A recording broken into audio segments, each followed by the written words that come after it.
So hey guys, मी आज तुम्हाला इडलीची recipe दाखवणार आहे. तर मी उडदाची डाळ घेतले अर्धा ग्लास आणि 1 ग्लास मी पूर्ण तांदळाचं घेतला आहे. आणि मी हे चांगलं मॉर्निंगला सकाळी 7 वाजता भिजत ठेवलं आणि दुपारी 2 वाजता मी तेच वाटून घेतलं.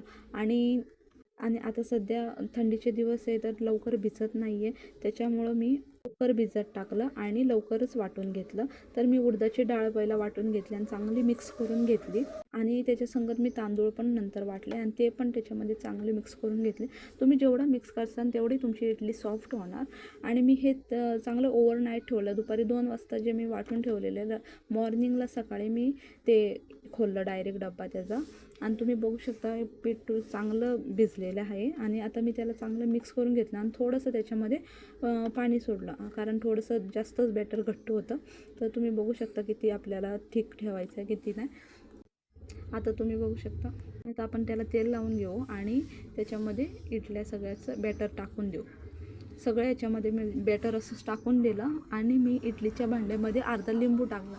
अर्धा लिंबू टाकल्याने काय होतं, कारण आपलं जे भांडं आहे ना ते काळं पडत नाही. नाही तर आपलं भांडं काळं पडतं जेव्हा आपण स्टीम देतो तेव्हा.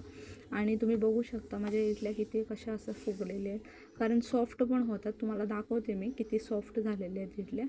तुम्ही बघू शकता, हे बघा एवढे सॉफ्ट होतात, कारण जेवढा वेळ आपण ते मिक्स करणार ना तेवढं आपलं सॉफ्ट पण होऊन जातात. मी तुम्हाला आता त्याच्या संगत मी सांबार पण बनवला होता. तुम्हाला जर त्याची सांबारची रेसिपी पाहिजे असेल तर मला नक्की कमेंटमध्ये सांगा, मी तुम्हाला चटणीची रेसिपी दाखवते.